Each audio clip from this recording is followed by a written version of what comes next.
The views and opinions expressed by the guests, callers, and hosts on this and all Rense Radio Network programs do not necessarily reflect or agree with those of the network, its commercial sponsors, its radio station affiliates, or Internet broadcast platforms. In these controversial times, we believe the First Amendment and freedom of the press are absolutely essential to the survival of our nation. Thank you. And now, enjoy the program.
Thursday already, second week of February.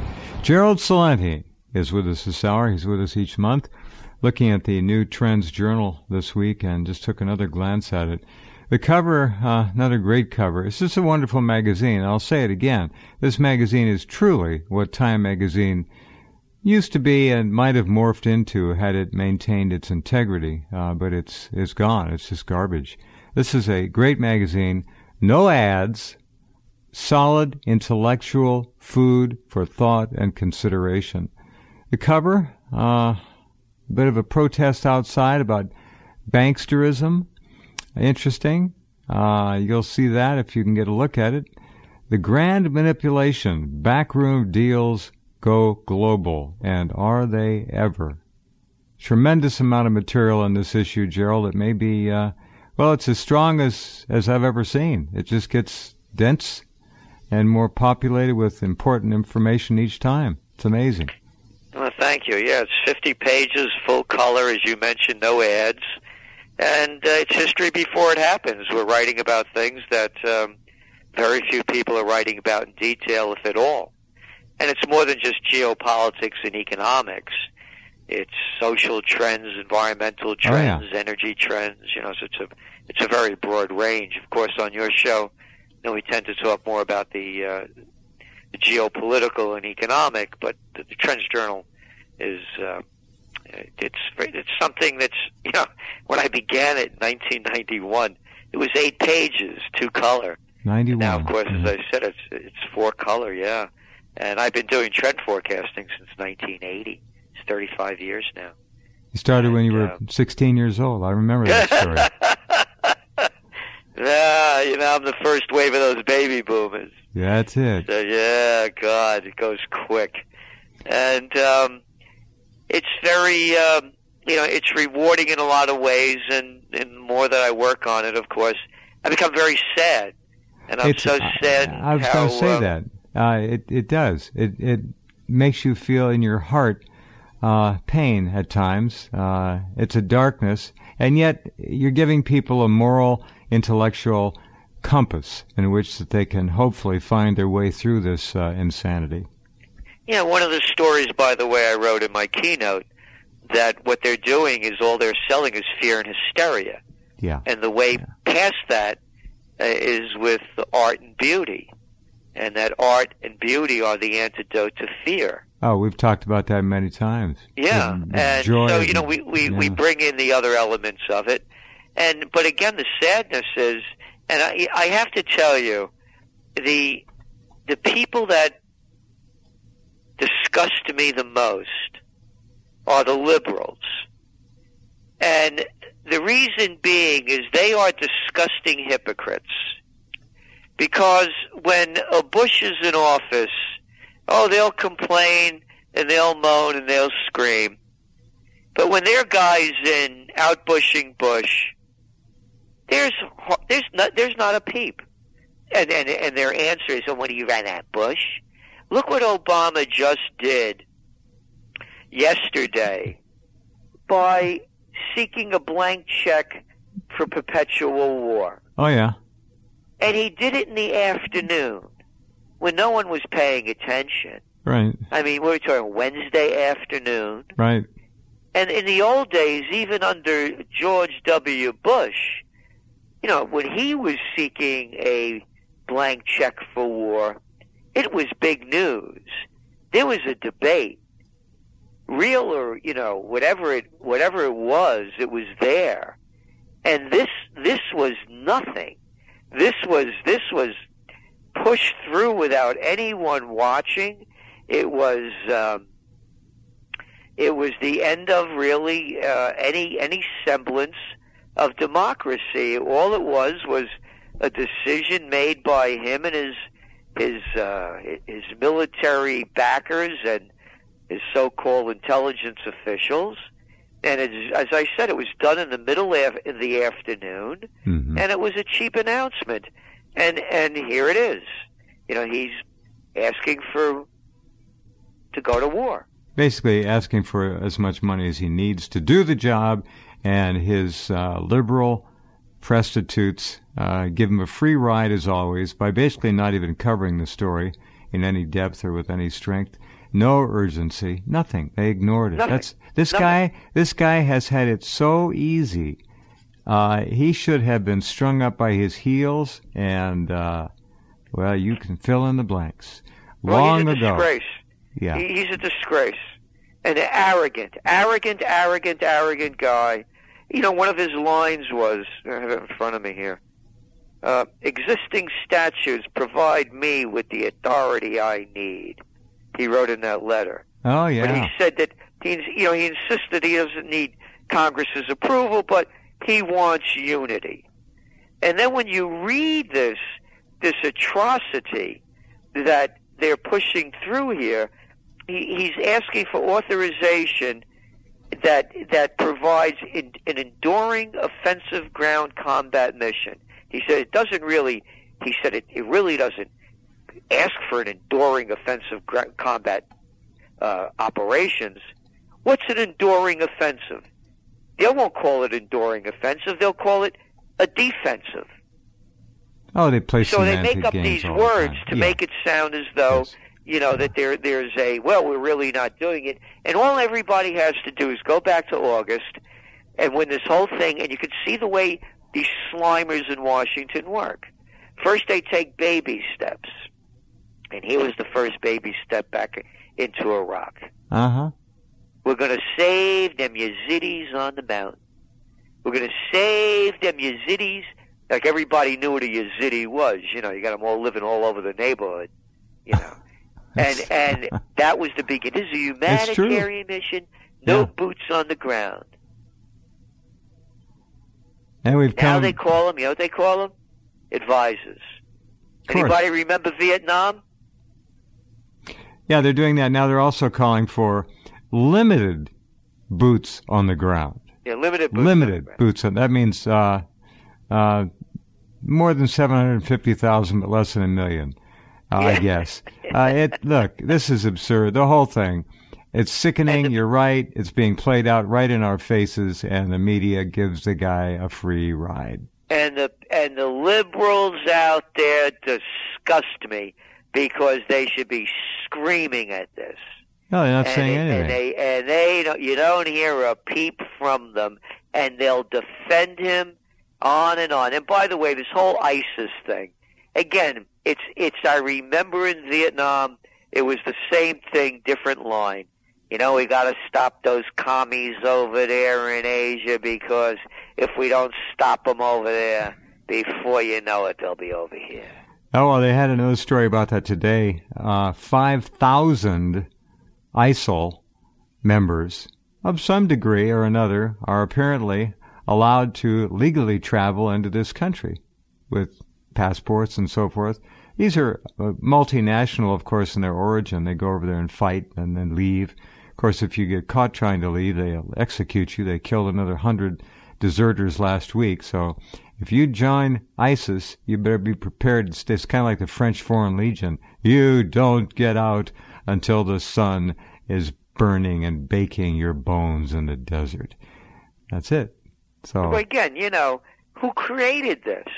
Well, and that's what nobody wants to talk who's about. Here's the other thing. Excuse me. Who's not talking about ISIS? Here, now, you want to see whose hand is in the cookie jar? Both hands and both feet?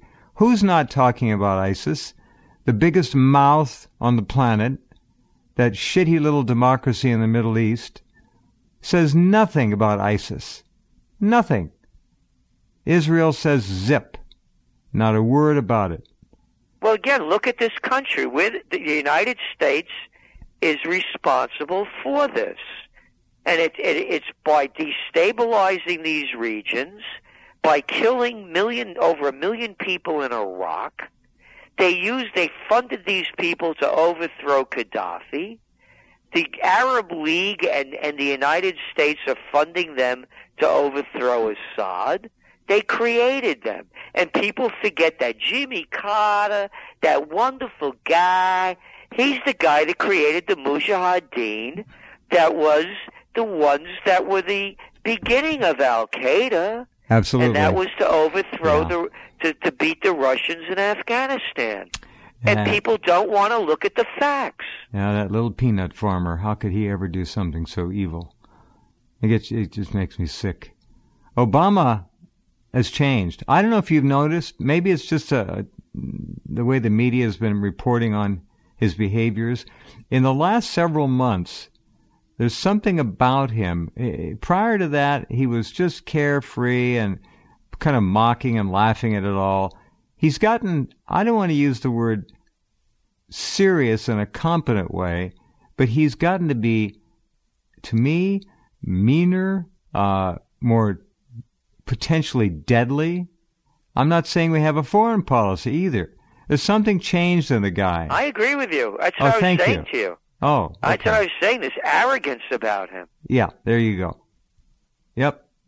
Several German media institutions have written that during the recent phone conversations between Barry and Vladimir Putin, that Obama threatened Putin with, quote, serious consequences for Russia's alleged involvement in the Ukrainian conflict. Who does this punk, this little bisexual punk, think he is? This is reported by Sputnik, which is odd. I saw that. Yeah, I read it. Yeah. And also, he's threatened. Why doesn't he go take out Putin? You know what? Gerald Celente's 4 rules of peace. The first one is, if you call him out, take him out. There you go. Well, I like that. Yeah. Hey, I'm a close combat guy. I don't ask anybody to do my dirty work. Put up or shut up. If I start something, it's my deal. If I I open my mouth, I better follow through. I don't say, hey, okay, go take him out. So if you're going to call yourself a commander-in-chief and a warrior and a fighter, go do your stuff. So he's talking tough.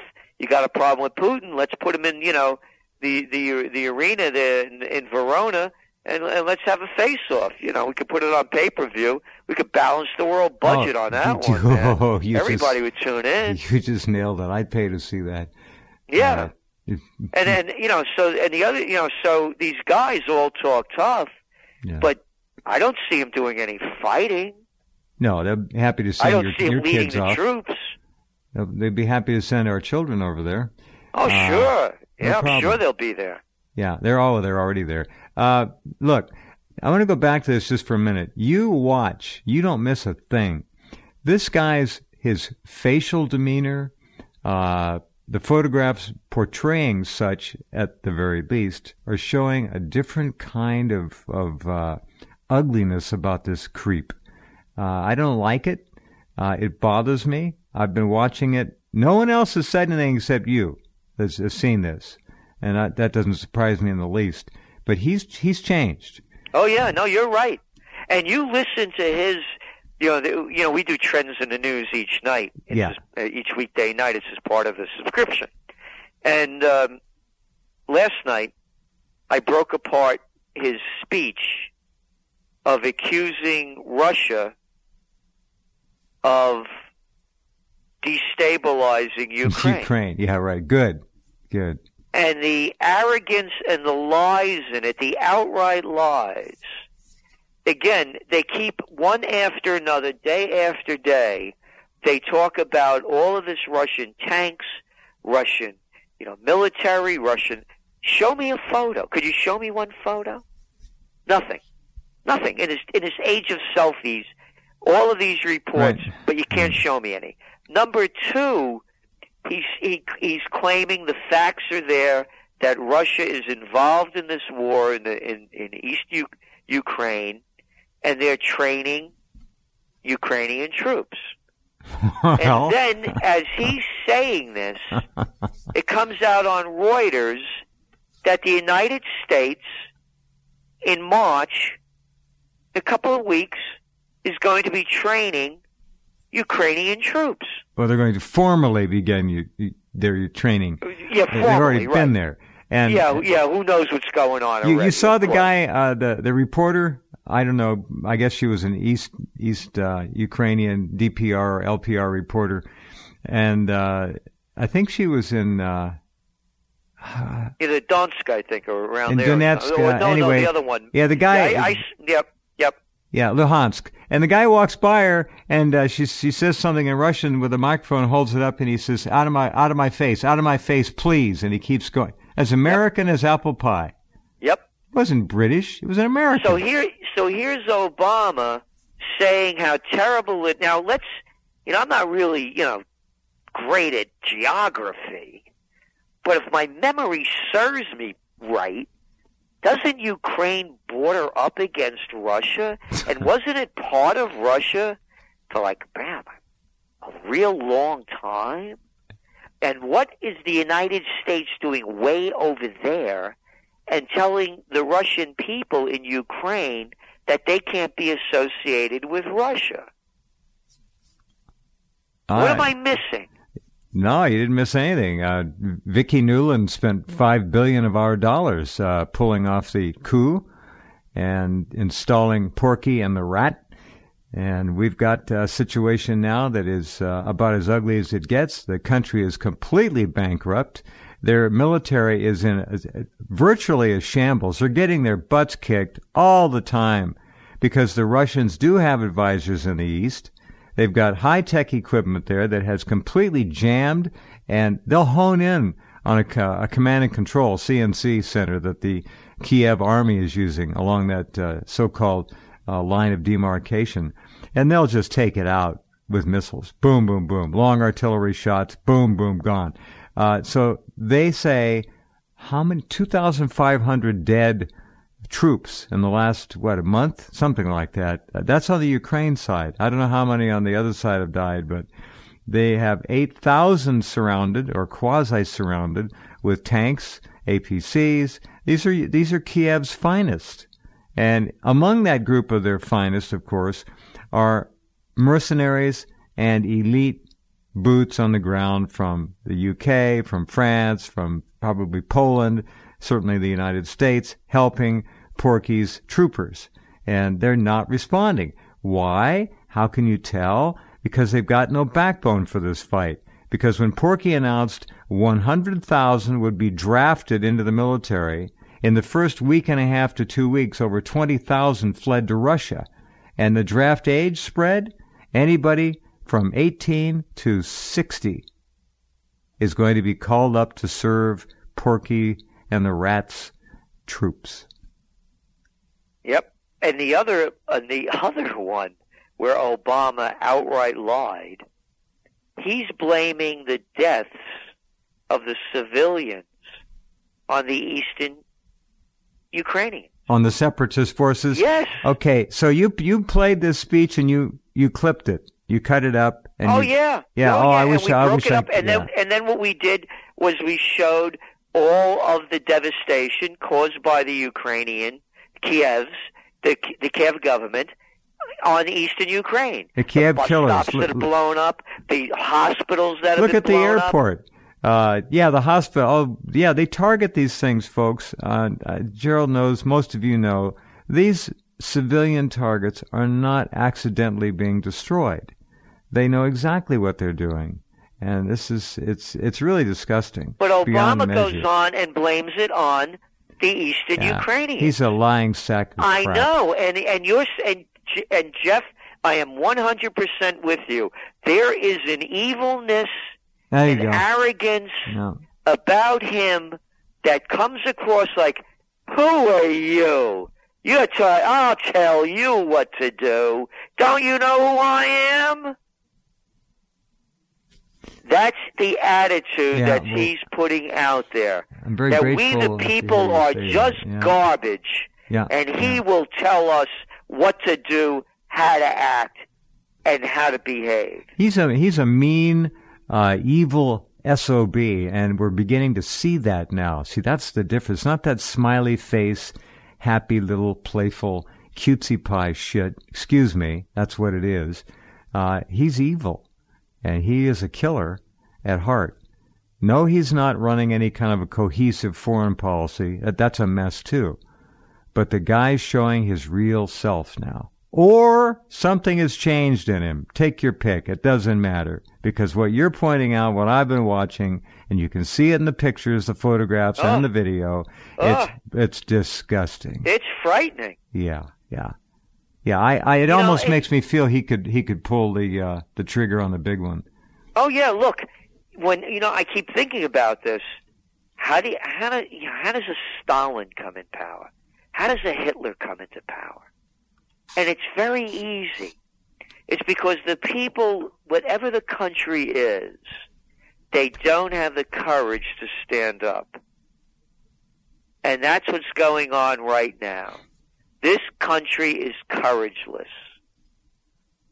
The people are, and you look at them, you go to the airport, you see the way people look, you see the way they dress, you see what they're eating. I realized, pigs can fly because they're doing it everywhere. Well, they can sure walk around with their smartphones, right? And I'm telling you, what's happened to this country is a disgrace. Yeah. The people have lost their courage, their dignity, and their self-respect. And with all of this talk about war, not a peep about peace. Nope. Excuse my language a couple times there, folks. I'm just a little over the top with this crap. It's too much. You know what dirty language is? Drone strikes.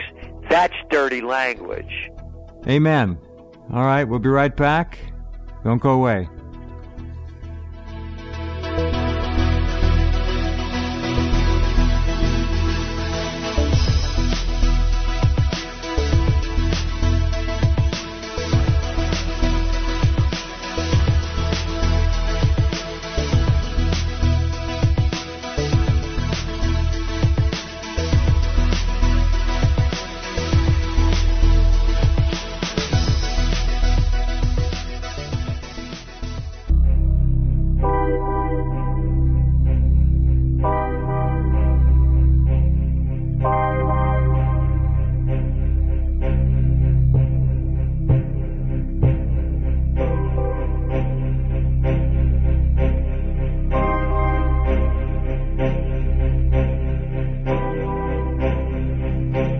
Okay, we're back. Gerald and I, and all of you wonderful people, wherever you are all around the world, thank you for being here. We always appreciate you.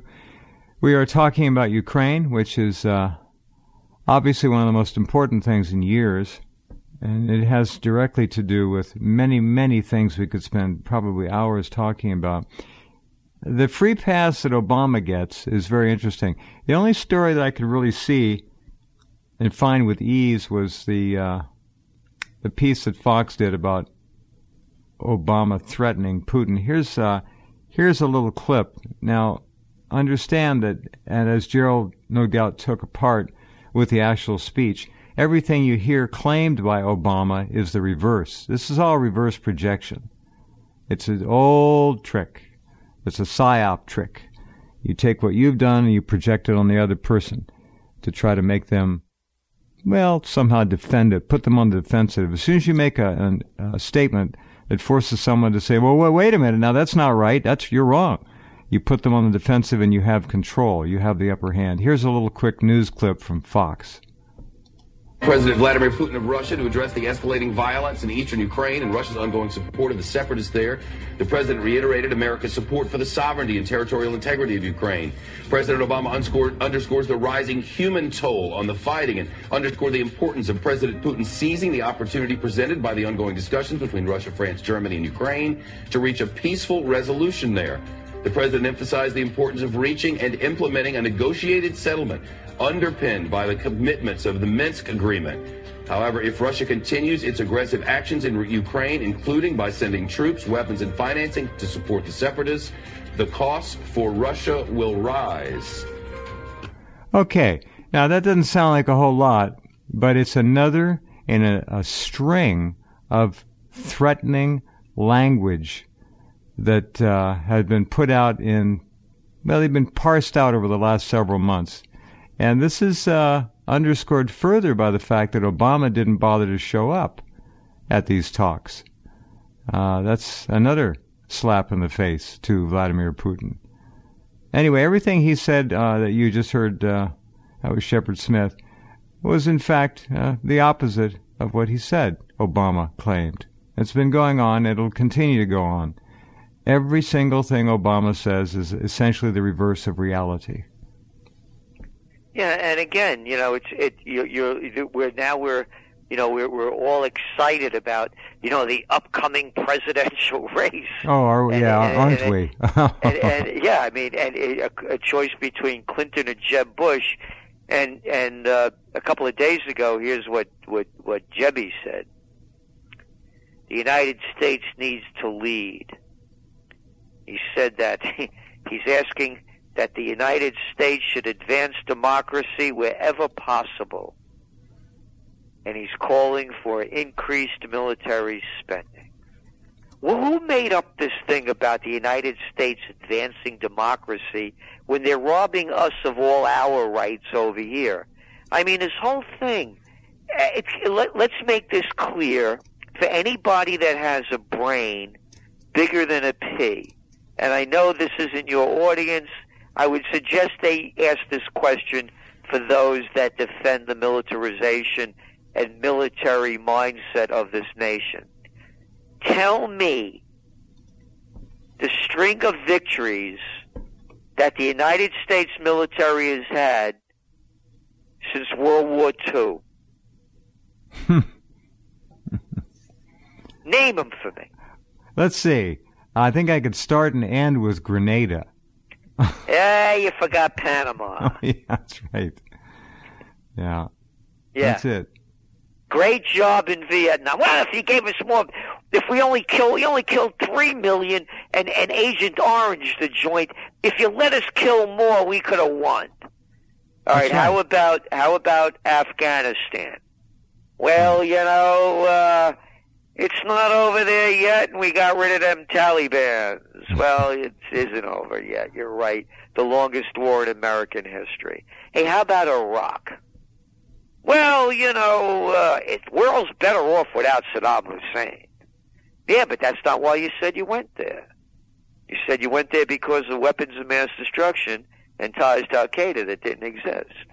And now the place you want to know why you have ISIS, or you have people that hate you, is because you wiped out their families, you destroyed their country, you tortured the people, you've slaughtered over 1 million of them.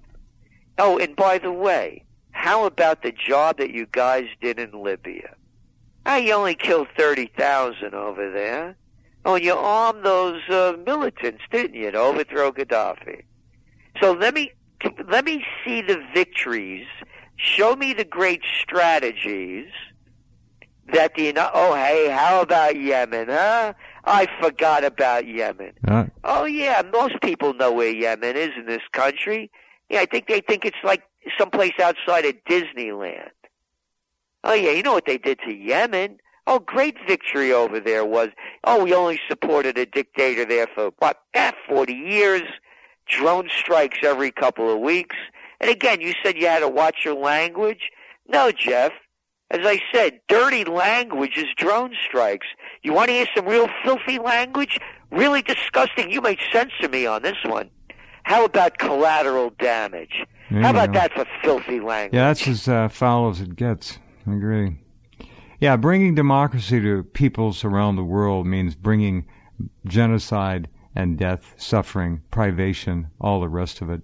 It's the antithesis of what it sounds like. It puts them under the... And it's the antithesis of what this country was built on. Of course. Hey, how about fixing Detroit? You think they could pull that one off?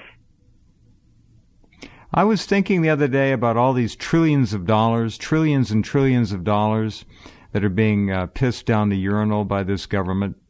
If they put $1 trillion into this country, how many people would go back to work? How much of the infrastructure could be repaired? How much could be... We'd totally revitalize America for $1 trillion. Tens of trillions that they've lost. That's the point. Tens. You got it.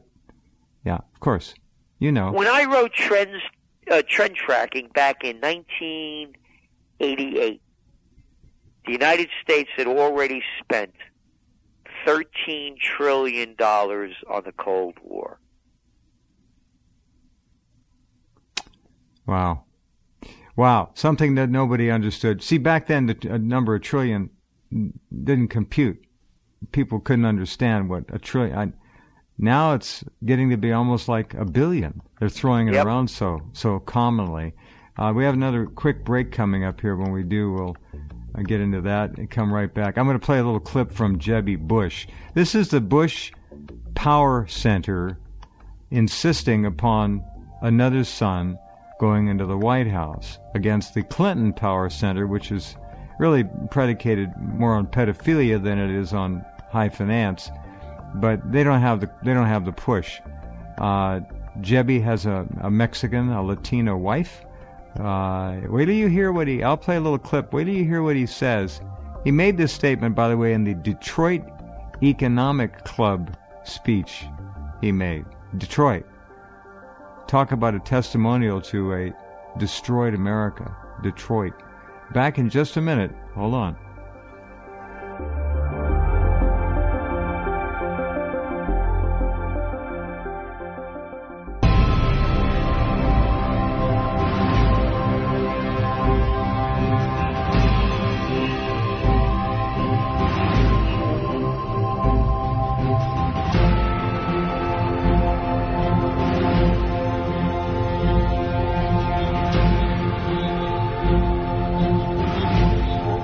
Okay, welcome back. Jeff and Gerald and you folks, and we are talking about a most critical juncture in many, many years in our country's future. And I just got a note from Horst in Germany, listening over there. Thank you, Horst. He says, you say Obama has changed. Yes, he looks strange. Maybe he is on drugs. Well, he's been on recreational drugs, we know that, but maybe there's something else they're giving the guy now. Who knows? Now, let me go back to what I said before the break. Jeb Bush and the Bush machine, extremely powerful. I don't think that the Clintons have a chance. Here's a speech at the Detroit Economic Club. Now listen, I'm going to play about a minute of this. Listen to this man jive us. He's trying to juke us. He's a fraud. He's saying one thing, and then he'll turn around and say damn near the opposite of it, trying to make it sound like it's the same string of coherent thought. This is really something.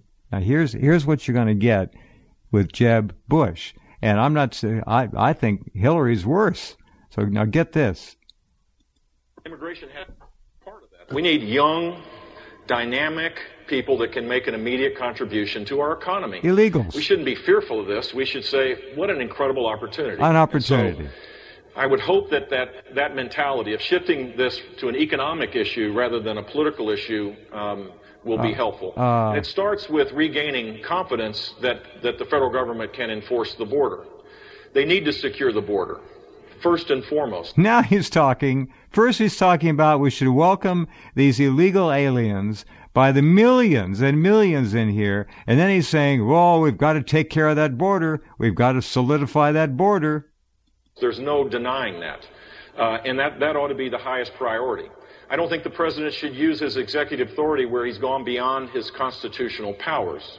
That creates greater doubt as well. Oh, really? I don't think that people are totally confident that the E-Verify system we have in place right now is working to the extent that it needs to, so we need to fix that. I know for a fact that people are surprised that 40% of the undocumented workers, undocumented people in our country have come with a legal visa and have just overstayed their time. Gosh. A great country ought to figure out a way to deal with that issue. In other words, once we got that done, then it seems to me that we ought to say strategic about this and how do we create high sustained economic growth. And that's to shift away from family reunification being almost the sole driver of legal immigration to narrowing that to what every other country has, spouse and minor children, and dramatically expanding immigrants that are coming to work, a guest worker program to deal in the area. Okay, that's enough. The sole driver of illegal immigration is family reunification? What horse manure? I know. Unbelievable. All this does, people, again, I was writing about this, Jeff, going back to the 80s. Yeah.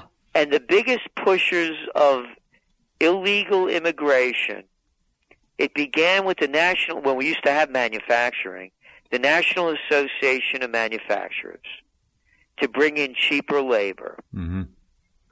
And it just kept going, and then it was really being pushed by Silicon Valley to bring in the H-1B visas so you could bring in all that cheap help from Asia.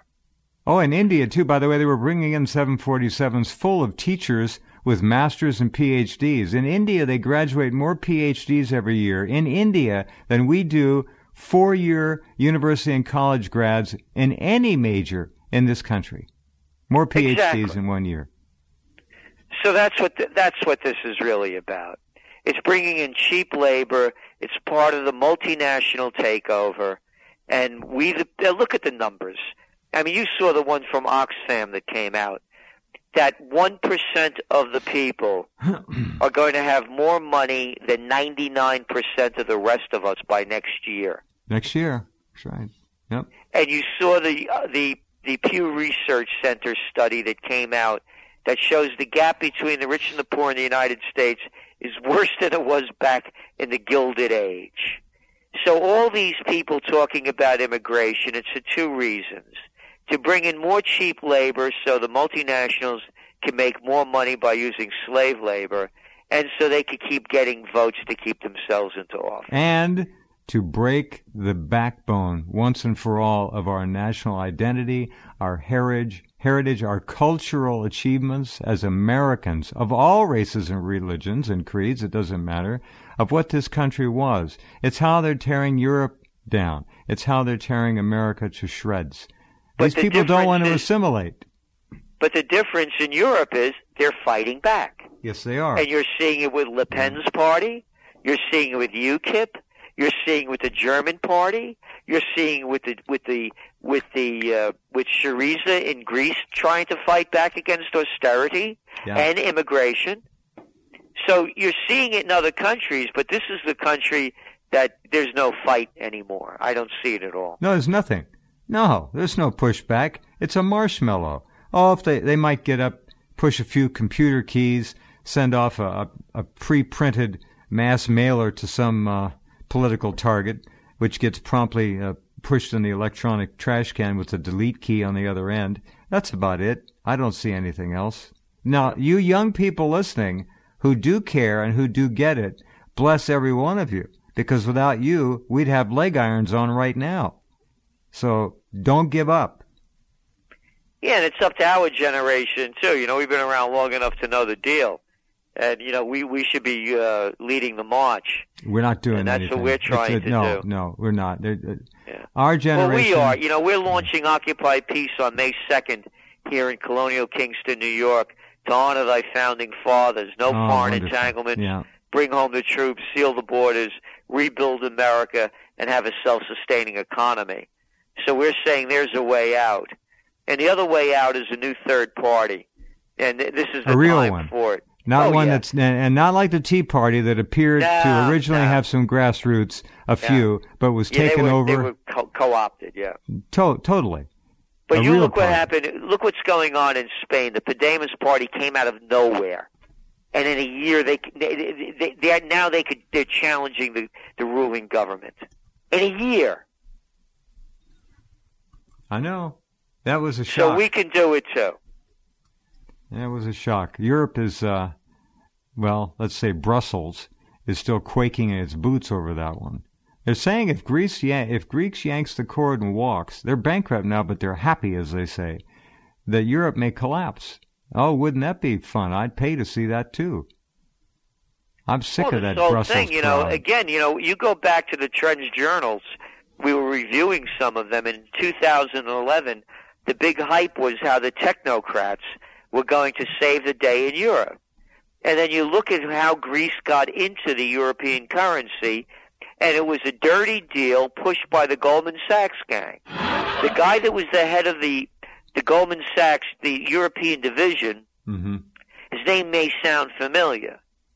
Mario Draghi, the current head of there he is. the European Central Bank, the president of the European Central Bank, was the guy that pushed the dirty deal that covered up that Greece was not eligible to come in for the European currency, and the guy, the big technocrat that they put in, and this is where democracy in Greece, they used to be synonymous.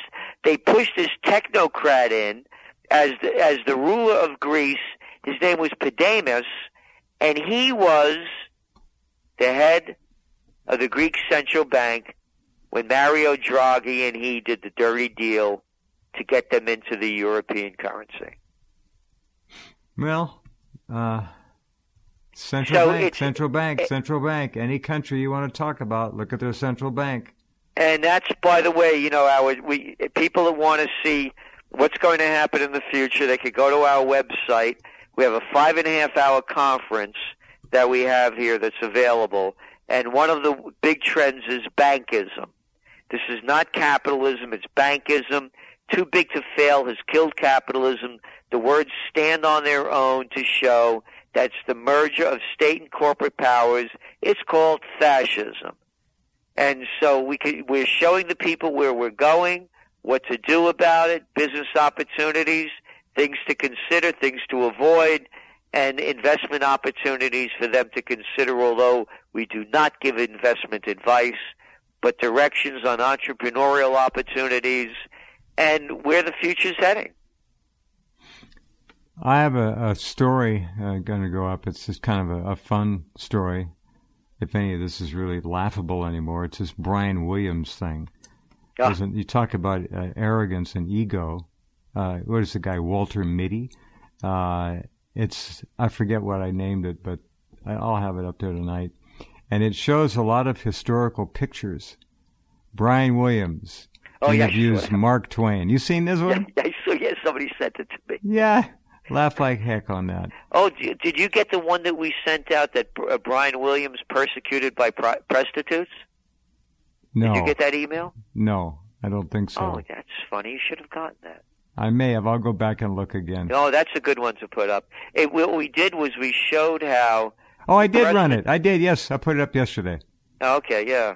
About how they sold us out with the Iraq War, and how one prostitute after another bowed under to White House pressure and corporate pressure not to fight. There's no fourth estate anymore. Matter of fact, it's an estate sale. It's gone, man. It was bought out by the corporations, pennies on the dollar. You know, the sad thing is 99 out of 100 Americans, if you ask them on the street, maybe 999 out of 1,000, they wouldn't even know what the fourth estate means. That's true, yeah. It's gone. Well, thank goodness you're there, and we always appreciate... Thank you for you as well. Well, my pleasure. I'll talk to you next month. You be well. You too. Thank you very much. Gerald. Bye-bye now. Night. Okay. We'll take a break and be right back.